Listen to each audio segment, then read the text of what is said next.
Here we are sitting at the South African Embassy, and I am here with the lovely Ambassador Carmen Smidt. It's so lovely to know you, and it's been a huge pleasure to see your world and to get to know you here in Helsinki, because you do so many good things to so many people, and I'm a huge fan of yours, so it's really unusual to see a female leader who is so compassionate and so full of heart.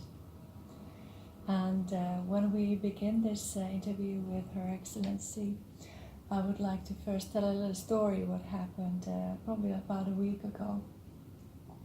We had known each other for a while with Carmen, and my father passed away just a short while ago. And of course I got a lot of condolences from people and kind messages, but it was kind of a lonely feeling, of feeling like being in an island alone, and a very odd feeling that I hadn't had before. And to this feeling, Carmen, during her work day, just called me and said, "Sini, how are you holding on?" And I remember that soft voice and that compassionate and kind action from her that really touched my heart, and it gave me so much energy and strength into that day, just to hear that little sentence. So a small word, and a little sentence can make a very big difference to somebody, and that did to me. It showed me friendship from her, it showed me female leadership from her, emotional awareness of where I was being, and giving me exactly the support I needed on that day. So I just wanted to tell you this little story and to give you a gift before we begin, just a moment. I know you're a very heartfelt person, so I would like to give Carmen this little angel as something you can hold in your home that would give you comfort in maybe those lonely moments, if in the future someday you feel the same way that I felt of some events, so that would give you the same feeling of support and care. So I hope it brings you long time delight. Thank you, Sini. Thank you so much. I'm really humbled by your gesture. We live with many people. We meet different people in walks of life. We all experience different things. Losing a father is something I understand, and it's important in life to support others going through those difficulties. And you've become a good friend, and a good friend instantly, but also in terms of your work that you do, the emotional intelligence work, dealing with people that might not understand themselves and enhancing people's potential. I think your speech when I first met you really opened my eyes to a lot of things. We all think we understand emotional intelligence, but not many people do. And when you work with a range of people, you meet a range of people, you need to get to understand who they are before you can comment on a range of things. But so, thank you once again for doing this interview, and thank you for this beautiful gift. You're always so kind. And I thank you for the time that we've been sharing together. I feel the same way. We both, with Carmen, we know so many people, and we know them internationally. So your post as an ambassador is in Finland and Estonia, but you know many people across the world, and you have wonderful friends yourself, just amazing. We have so many laughs and good time, and we've had a lot of life experience. And after that path that each of us has had, we was able to value the care and kindness that we found in each other. So we're very different, but at the same time very much the same. And I hope our friendship is an example to people who see this video to keep an open mind and not to let any cultural differences or expectations ever stop from making a lovely new friend anywhere in the world, and the more the merrier. So it's a source of peace and enhancement. I couldn't agree with you more. I think we should not prejudge before we actually come to a place, that we should let our own preconceived ideas, we should let that go and leave it at the door when we traveling through different areas, not just, I would say not just in the globe, but within our own spheres, at home, in our countries, because people are different and everything is not homogeneous, which I came to learn in Finland. Like people would say that is the Finnish way, and that's the Helsinki Finnish way, or they would say. I'm laughing because I can just imagine those situations. Then you'd go and you travel and you find, no, but it's not the same maybe in Helsinki, Espoo. When you go to Kuopio, for example, in Eastern Finland, people are so different and they are a different source compared to people in the city. And so you cannot understand any country by remaining in the city area. You need to travel more to the outlying areas, because then you actually get an holistic picture of what is going on in the country and how people actually are overall. There are things that are common to any culture. There's certain things that we would say is truly South African or stroke Mzansi. But there's a lot of diversity within our society. So how you bridge the gaps within that diversity is very important. And how you deal with the diversity. Because diversity is beautiful. It is, yeah.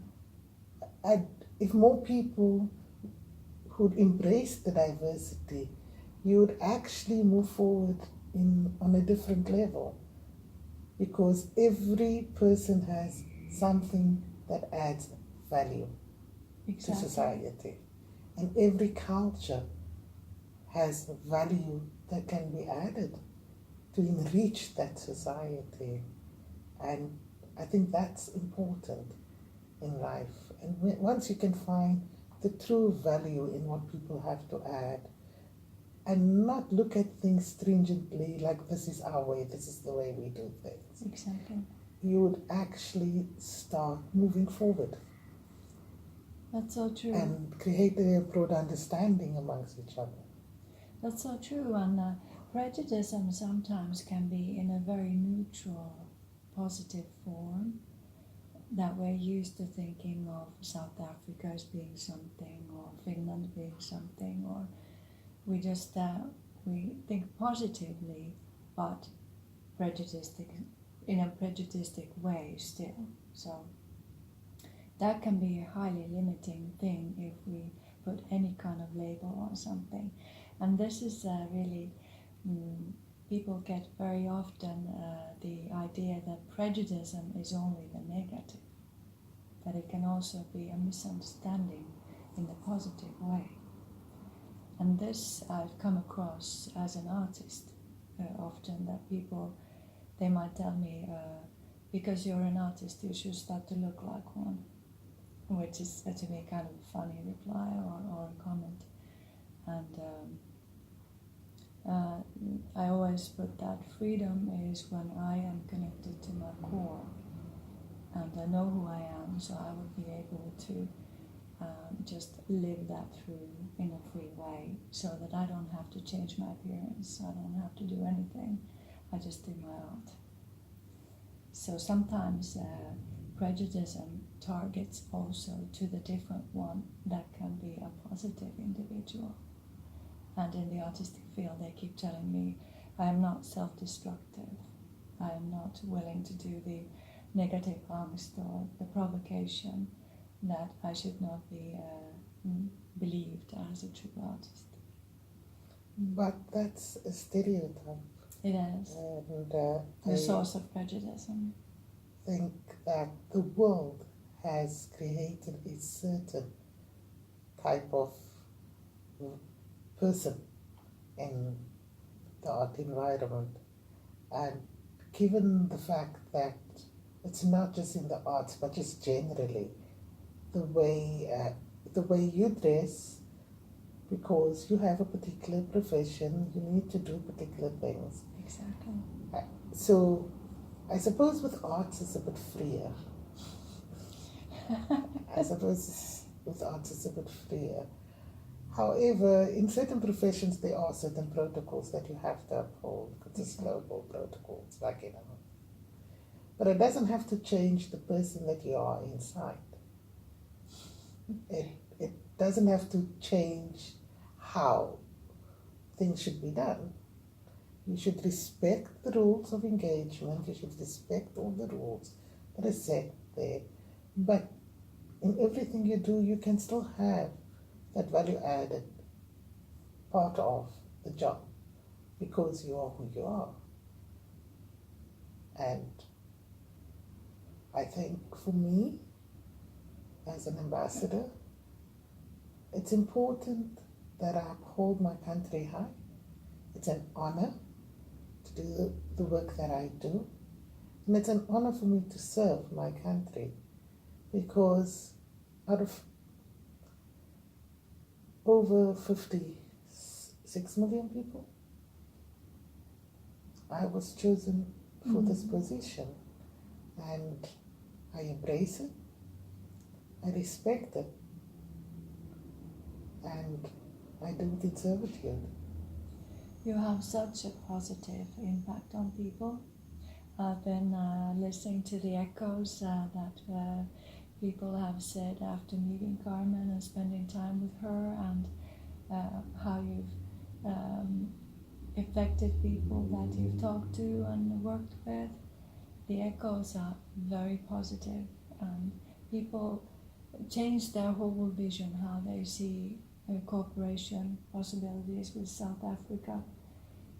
They want to cooperate, they want to open themselves to it. And even I, as a traveled artist and quite an international Finnish person, I've learned from you so much just by observing how you are with people. You know, your leadership is true female leadership. It comes from your identity, from your core. You have a great eye for social situations. You see the person who is needy and the person who is the leader. You can define them in a social moment by your wisdom. So this talent does not come from the books, it's in the person. And that kind of leadership to me is a very developed way of a female leader to socially manage and make any situation into a good situation, or as good as you can. So this talent in you I admire very highly as a female leader, and I also learn from it all the time. So I'm a great fan, and I'm so happy about being able to live those moments. Well, I suppose part of it comes from my inner core. Others is lessons learned over time. I think wisdom is something that I pray for. I'm a Christian. I'm a woman of faith. I believe in prayer, and so I pray about a lot of things. And part of what I do is pray that on a day-to-day basis that God keeps me humble, and that He instills the wisdom I need to execute the task at hand, but just generally within my life. And I think because I'm not religious, I'm spiritual. Mm. And it's through that spirituality that God has equipped me to be a bit more sensitive to environments that are operating, and also to be able to sift through different types of people that I engage. Yes, partly personality trait, but I think with growth, it becomes a bit more refined on a day-to-day basis. But I'm still learning. I learn every day. I learn from every person that I meet. I learn to manage things differently, where nothing comes without certain mistakes. But I wouldn't say it's a mistake. Without lessons learned from something that you might do, and then you learn to do it differently. But I think the biggest asset that anyone can have is people. If you get to understand that we will never do things the same way, but each one has a particular strength, and you start harnessing that particular strength that individual might have, and not just look at the negative things, because sometimes we would tend to say to oneself, if if it was me, I would do it this way, I would do this faster, I would do this in a particular way. But if you actually look at a person and you say to a person, can you do this, and you allow it, you will see that they would be better end results. That's how, for me, that is part of the lessons learned. You know, that you don't always do the things, you allow others that's supposed to do it. I don't know if that makes sense. It does. You know? It does. And emotional intelligence is a thing that is also taught in many schools and work environments, but they don't talk a lot about emotional resurgence, which is a skill to bounce back from different phases in life. You have this naturally, and a lot of people fall in life's bad situation. It can be the passing on of a loved one that I go through now. It can be divorce. It can be bankruptcy. Many situations, but that skill to have that resurgence, to get back on track after emotional pain, can be more difficult for people than healing a broken leg or getting the physical side to work. And this skill is in high demand in the world at the moment. And I think many, maybe even wars or political troubles, have risen because people have not been able to see the big picture in their own suffering or feeling of lack. So emotional resurgence is much a bigger thing than just an individual thing. We can deal with whole societies, political situations, peace factors, spiritual contents. Sometimes people find that with a spiritual awakening, and they seek for that peace, and they go for that guru, and they go to see the priest. They go to something that is offered from the outside as a medicine to open back to their own inner peace or feeling of empowerment again. But it's also a method to feel emotional resurgence. It's a skill. Just like healing a broken leg, we can find methods how to bounce back from emotional hardship. I would say it's a skill, but I would also say it's life's lessons over time. Some learn, some don't. You know, because you can have a skill, and or you could go to school. Let's use that as an example, and you try and refine this particular career path. But when it comes to implementation, you just are not successful at it. I think human beings are a bit hard on themselves, and death happens, life happens, children get born, divorce happens. I'm not agreeing with broken families that, it would be good if divorce did not happen, but it does happen. It affects both the couple, but it also affects the children very much so. But it's how you handle. That's so true. Breakups happen. I'm using that as an example because you brought it on the table. It's how you handle that emotions and how you deal with that and how you will turn that negative emotion. If you're going to turn it into bitterness Or being a victim. or being a victim, yes, victimization happens, and some people need somebody just to pick them up. That's so true. And when society becomes too individualistic, there's no buffer to pick you up. And therefore, God bless my parents, who were 7.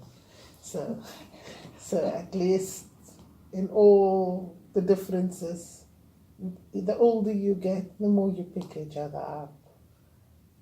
And that was the thing that helped me.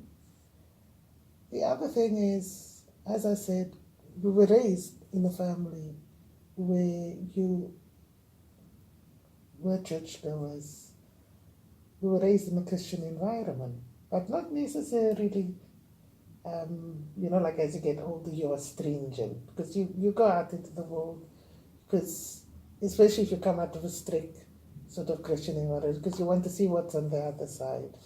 And but if I look at all my siblings, we all came back free willingly to where we were raised, in the values that was installed by our parents. And we all are actually deeply spiritual. There's a difference between spirituality and religion. And I think that's what people don't get. It's a journey. Spiritual journey is a constant journey of change. That's so true. And if you're in a constant journey of change, you start to embrace things differently. Depending on what your belief system is, for me it's the Bible, it's the Word. Yes, I will meet my priest and I will have that conversations with him that I need to. But for me, it's prayer and the Word of God. And that's what gives me the greatest resilience that I have to bounce back from any situation. The other thing is you can spiral and you can become bitter, you can become a victim, and you'll be caught up. You won't see light at the end of the tunnel. It's when you realize the situation is what it is. How am I going to change the situation into a positive? What are the lessons I have learned from this? How do I change that negative into positive lessons in life? And sometimes people, they don't let go of the people that are around them because we think things are more individual than they actually can be. It can be a collective situation. It can be kind of like if you have this and this around you, this follows. So sometimes going into a completely different environment and changing people that you work with, that you make art with, that you do changes with, well, show different sides of you that you didn't even know that were there. And this happened to me. I started a huge metamorphosis in my own way to be about 10 years ago. Now I have the best friendships, the best work, the most enjoyable future paths. Every day is an inspiration. Even though I would have like a completely boring day, in quotes, I never feel bored because I'm so connected to who I am. But it took 10 years to build that. One step at a time, one new person at a time, and just keep communicating what you want to do and the goal where you're going, and not going into the norm of what they demanded, how it should be. But important was also not to provocate and to look for trouble just for being different or taking your own freedom. So to me, freedom is not provocation. It's not a price somebody else pays. It's me communicating of who I am and listening to the people who will also listen to that. Not everybody will. Of course, there's so much truth in what you're saying. Not everybody will listen. Exactly. But we all run our own race. Yes. And not you, everybody has to. And also. you know, the world has set particular standards for that race. Some of it which adds serious value, but others, it doesn't apply to everybody because of our different personality traits, and the list is endless. So you need to pace your life according to what is important for you to get stronger, to become more resilient, and to be able to lead your own life first in a particular way. And yes, the journey is a long journey. For me, it's not been a straightforward journey either. But I count my blessings every day that I'm able to sit here and influence things according to what is my country wants us to do, which is cultural diplomacy, economic diplomacy, political diplomacy. But in my own personal life, which is something that I've learned over time, I have learned that if you want to change and you want to effect change, you have to be the wind of change. Mm. And I said that on a Facebook post of mine recently. Mm. As women, you need to be the wind of change. You need to embrace who you are. And it's in embracing who you are, you'll be able to affect other people positively or negatively. And I choose to embrace who I am positively and look for the positives in the negatives as well. And I just value so much that some people might think when we talk about gratitude and peace, spirituality and family and stuff like that, that we would be soft all the time, and it doesn't go that way. Strong leadership is also being able to endure the pressure, and you have this quality about you as well, that you're very strong inside, and when the emotional pressure comes to that situation, you are still able to observe the main key, what is going on.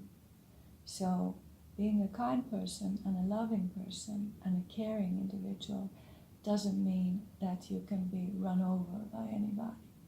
People mistake that for People weakness. mistake, exactly. And Kindness should not be mistaken kindness for is not weakness. weakness, exactly, because Because everybody has boundaries. and they should have. And they should, yeah. They I was should about have. to say, Yeah. we were about to say the same thing. There should be boundaries. And when people mistake it for weakness, that's where things can go slightly wrong. But it also depends on how you interpret what happens on the other side. The other issue is forgiveness. When people hold on to things, they don't forgive others and letting go. Exactly. And being able to go forward, Yeah. not to get stuck. Because you get stuck on non-forgiveness. And life actually, it goes very fast. I'm already 50, my father was 78. When I think of time, that went really fast, and he's not here anymore. And even though his passing away is very near, it's only like 2 weeks away when this recording is done, I feel huge peace, but the sadness is aside as well. So our feelings of sadness or grief or even depression or anything low or a feeling that we don't want to be in can be a side feeling of joy, feeling of gratitude, feeling of empowerment, happiness. So I'm here, a grieving person, but I feel fully happy at the same time. So they're not excluding each other away. And I think this is a big part of emotional power and resurgence is that you can keep all those levels in you at the same time if you want to. There's lots of truth in that. And I would say that losing somebody is hard. Mm. And if you look at people's age, people are dying nowadays. I lost 2 sisters, 151 and 154. And for me, and I lost a cousin at the same time, within a year. I lost a couple of cousins, but a younger cousin of 47. Mm-hmm. And when I looked at this and I tried to make sense of it, I realized, but you only have one life. Mm. You only have one life to live. So if you're going to harbor things that you're going to harbor hurt, you're going to harbor and remember that that person did this to you, and you become, and grief is hard. Grief is a process that will take place over a long period of time, but it's how you manage your grief.